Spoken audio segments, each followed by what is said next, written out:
transparent. Est-ce que cela demande à ce qu'on aille en grève? Pourquoi ne pas discuter simplement? Merci, ça c'est la question que toute la population doit être en mesure de se poser, de nous demander pourquoi choisir la grève si c'est l'intérêt de la population que nous visons. Je crois que nous sommes allés à la grève parce qu'on nous a poussé à la grève. Qui vous a poussé à la grève? Bon, nos dirigeants. Comment ça? Nos dirigeants. Les dirigeants qui vous ont reçu en mai, qui vous ont présenté le contenu d'un rapport, vous poussent à la grève? Bien sûr. Les dirigeants nous ont poussé à la grève parce que lorsqu'ils nous ont reçu le 10 mai et qu'ils nous ont présenté le rapport, la première des choses, nous avons décrié le rapport. Nous avons fustigé des choses, de ce qui n'allait pas selon nous. On avait même fait des propositions. Mais ce jour-là, on avait constaté que ce n'était pas un cadre pour faire du débat. On nous avait invités juste pour nous présenter un document. Et après toutes nos interrogations, on nous a dit, écoutez, on n'a pas le temps de vous répondre. On n'a pas le temps d'apporter des clarifications, des suggestions. Vous êtes programmé pour être écouté de 9h à 11h. On a programmé 12 équipes à partir de 11h. Nous avons déjà dépassé 11h, il est déjà à midi. 2 sont dans le couloir en train d'attendre. Fini les lieux. Donc on est sorti sans qu'on nous dise les points sur lesquels on n'était pas d'accord avec la commission. Qu'est-ce que la commission pense de ces points-là? Donc, à la suite de cela, nous avons écrit au ministre de la Santé, avec ampliation au chef de l'État, pour dire ce qu'on nous a présenté le 10 mai, on n'est pas d'accord sur certains points. Nous souhaitons qu'il y ait d'autres occasions sur lesquelles on se retrouve pour en discuter. Et quelle a été la suite? Aucune suite. Ne dites pas qu'après cet exposé, je veux l'appeler un exposé, oui, qu'on ne vous a pas appelé pour faire un point avec vous, vous expliquer l'esprit dans lequel la commission est en train de travailler. Aucune rencontre n'a eu lieu.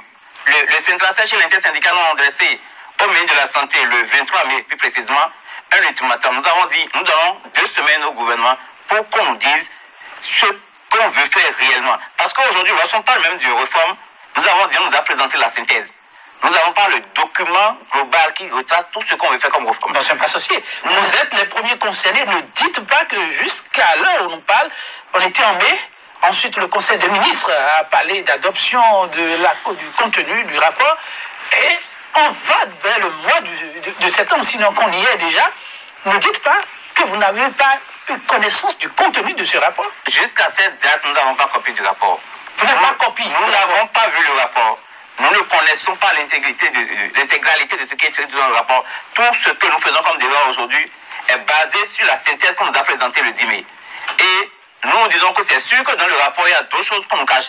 Et toutes les rumeurs qui nous parviennent prouvent qu'il y a des choses qui sont cachées dans le rapport. Parce qu'au-delà de l'adoption du rapport, le 26 juin, je crois, le Conseil des ministres a décidé de mettre sur pied un comité pour la mise en œuvre des recommandations de la Commission.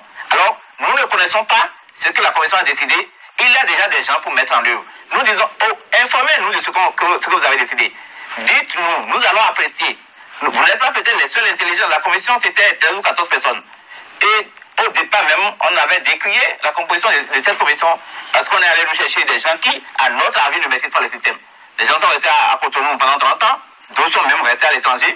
Ceux qui les ont présentés aussi, les ont appelés médecins de la diaspora. On dit, bon, vous pensez que tous ceux qui sont ici, qui ont eu la chance de travailler du nord au sud, ne sont pas capables, c'est ceux-là qui peuvent faire le travail. Ils n'ont qu'à faire, on va voir. Mais finalement, ils finissent le travail. On ne peut pas présenter le document. Les aspects du document pour lesquels ils ont eu le courage de nous en parler, nous ne sommes pas d'accord, nous n'est pas d'accord. Au lieu qu'on ait une occasion au ministère de la Santé, qu'on s'asseye pour dire voilà les options que le gouvernement a choisies, voilà les raisons pour lesquelles le gouvernement a choisi ces options-là. Et vous, quelles sont les propositions alternatives que vous avez? Et confronter les propositions pour pouvoir dégager. Jusqu'à présent. Rien, jusqu'à présent. Paul Katoatita, citoyen, vous êtes, disais-je, à l'entame de cette émission. Voilà.